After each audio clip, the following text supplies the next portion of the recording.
All right, Mark, let's go ahead and go way back in time. You're 22 years old. You're already a very seasoned climber. You started climbing when you were only 12 years old.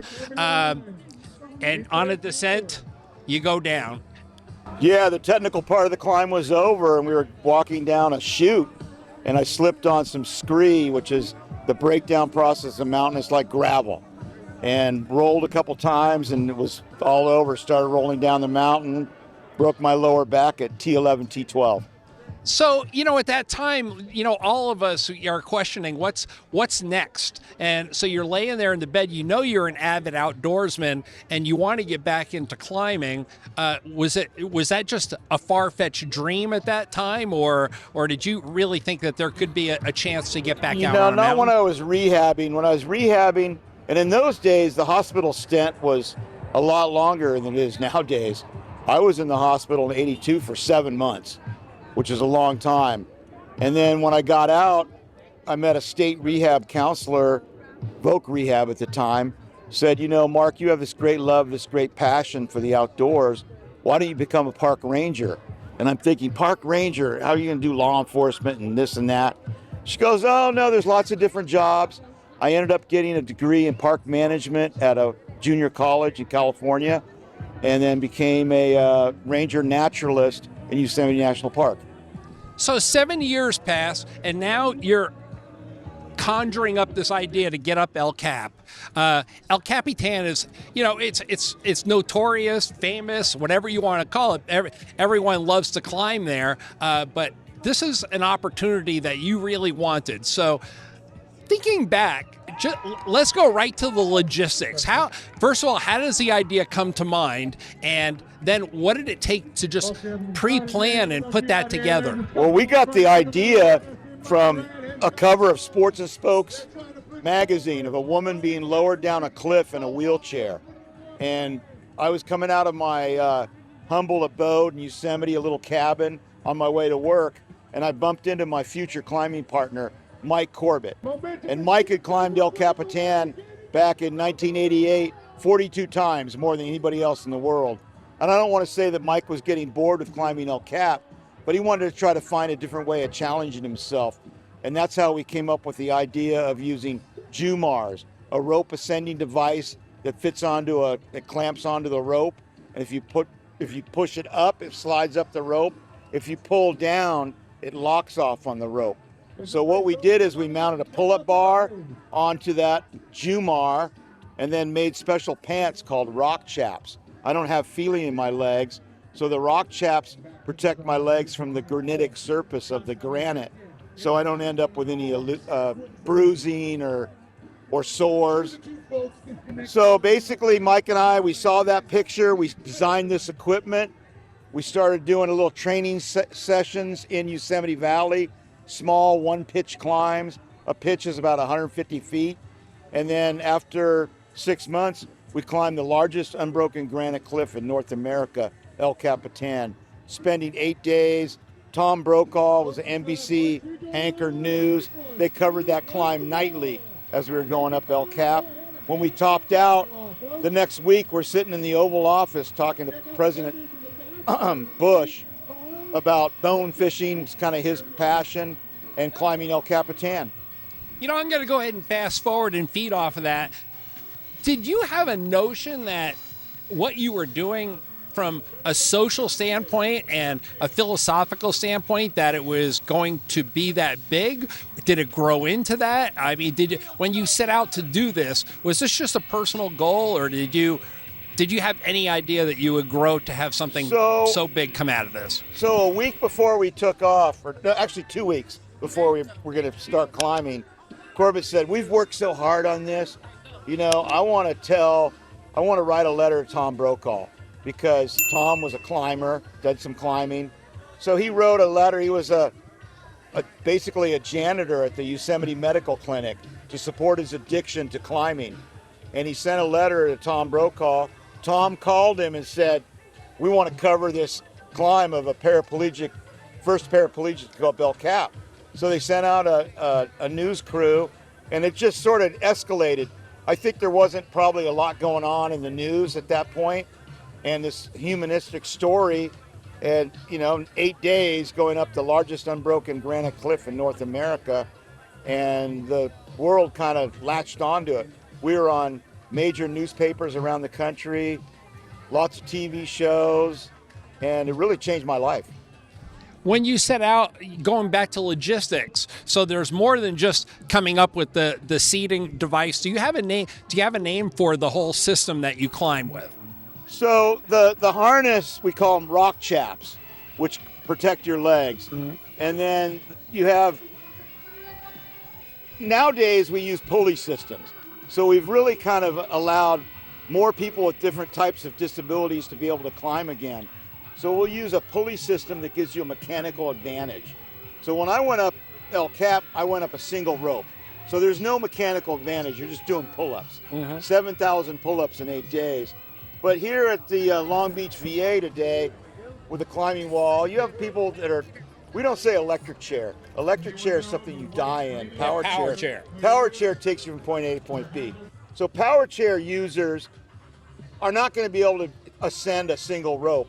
So if you give them some sort of mechanical advantage and maybe some hand assistance to hold on to the pull-up bar, then pretty much if you have the desire to try, we can facilitate that. To be self-sustaining up there, Mark, you had to carry a lot of extra gear. I did, and I might be underestimating, but I did a little math on this, and I came up with just if you guys were, each of you and your partner were drinking a gallon of water a day, you're carrying roughly 130 pounds of water. How did you tow that gear, and how did you come up with an amount of food? Did you know it was going to take 8 days, and did you carry enough food and sustenance? That climb, the El Cap climb, and we did the Shield route by Charlie Porter, put that route up. And it took us 8 days, and we had 100 pounds of water. And that's the heaviest. We had 250 pounds of gear, and you have them in large duffel bags. They're called haul sacks, and they're made out of ballistics nylon or a rubber type material, and you haul that equipment behind you. And then you set up a portaledge. That looks like a hammock that has a rigid frame, and you set that up and you suspend it from the wall, and that's how you sleep at night. And for those of us that like to roll around at night, you got to be a little careful up there. We're still wearing a harness, so you're still tied into your rope. If you always back up everything. Everything you do up there, you're in an area where gravity is your enemy. And everything's a chore, from eating, going to the bathroom. Everything you do is difficult. And you can turn that portaledge into a tent. So on Half Dome, we spent 13 days. And Half Dome, we climbed that in 1991 in September. And the way the rock is positioned in the valley, Half Dome was not in the direct sun. And that climb was Tissiack. We were the 20th ascent in 20 years. Wow. And we underestimated it. We bit off more than we could chew, so to speak. And we thought it was going to be 8 days. It turned out to be 13 days. So we had to save our water. We hardly had any food. We both lost 10 or 15 pounds after that climb. So this was interesting because I was wondering what would be the most harrowing, hair-raising moment of a climb, and then I read the winds. The winds actually pushed you pretty far off the face of the mountain. How scary was that, and were you prepared for that? You're swinging back and forth on the rope in the wind, for sure. At approximately what speed do you think the wind was blowing? Oh, probably 30, 25 to 30, maybe a little more. Hard to tell. It's afternoon up there. It might be calm down in Yosemite Valley at 4,000 feet, but up at 7,000 feet on a cliff surface, it can be really windy. Yeah. When you were climbing, did you ever reach a point of exhaustion, or I don't know, maybe you just felt a little discouraged, a moment where it just kind of all fell apart and you were like, man, I really got to fight to go on? Did you ever think about quitting, stopping? Well, on Half Dome, because it was taking so long and we were short on water, luckily that's more north facing, so you weren't getting direct sun. We were getting direct sun on Half Dome at 3 o'clock in the afternoon. So we're able to really conserve on our water. On El Cap, you're like bathed in the sun the whole time. So you're drinking a lot more water on El Cap than Half Dome. So, although you're the first guy, people came after you, and I know Trooper Johnson, basketball legend who's been around for many, many years. He followed your climb and basically used the gear and the knowledge that you laid out. So you were kind of his, Edmund Hillary. You set the standard, man. So Yeah. did he honor you in that way? And what advice did he give Trooper? He definitely did, and Trooper is really strong. I mean, the guy's a phenomenal athlete, really strong upper body, good weight to strength ratio, pretty thin. In those days, I weighed about 150, so I was pretty fit too. He did a phenomenal job, and there's been, besides Trooper, there's probably been at least 15 other paraplegics, some double amputees, a guy named Steve Wampler, who's probably the most severely disabled going up El Cap. He had pretty involved cerebral palsy, and now he started a camp in the Tahoe area, Donner Summit, and I run his climbing program. So adaptive climbing has really grown from our veterans to disabled organizations around the country, chapters with Move United. A lot of these chapters are offering indoor climbing at gyms, or bringing a climbing wall to an event, or getting on the natural rock and getting out there and just doing it. I have to imagine when you got to the top of El Cap and you looked out, it was a pretty magical moment, but you still had a lot to take in. You're physically exhausted, you're sunburned, you're probably ready to go home and eat a big T-bone. But nonetheless, you look out at that beauty and your accomplishment, what it was that you did. What was that moment like? Man, El Cap was nothing like it because we weren't sure we were going to make it. We developed the equipment, we brought extra gear in case I dropped a pull-up bar. We didn't want to fail. So we thought about everything for 8 months. We lived and breathed that climb. And then when we accomplished it and we're sitting in the Oval Office, it was kind of a real surreal kind of moment that, we did this, and, there's suffering involved. Anything that you do the first time, most likely there's some suffering that goes along with it. And climbing is about, a lot of it's suffering, getting through really hot temperatures. On Half Dome, it snowed on us. So there's a lot of variables, rock fall. A lot of things can go wrong and kick your butt. Decades have passed on this historic climb. What was the takeaway? I mean, if you had, as you sit or you lay in bed and you can't sleep one night and you're thinking back on that climb, what was the epiphany? What was the takeaway? There had to be something special. Oh, my takeaway has been sharing my passion for outdoor adventure sports to younger people. The kid with, spina bifida that basically grew up as a paraplegic, and really kind of showing them the possibilities, whether it be skiing, kayaking, rock climbing. There's a lot of outdoor adventure sports that are out there. I mean, look at the mountain biking now. The mountain biking with bow heads. There's some real radical stuff going on. And now I am sitting here 66 in a couple weeks. It's been a great feeling for me to be sort of a groundbreaker in climbing for people in wheelchairs. You had an awesome, an honor beyond belief to have the opportunity to light the cauldron in 1996 Atlanta. Many people point to the Atlanta Games as a real turning point for the Paralympics, and you were called on to climb that rope, 120 feet. Wow, that's a lot. Beyond don't fall, don't drop the torch, do everything exactly right. Tell me about that experience. What was it like? We were playing around. When I first was asked to do it was going to be a secret, of course.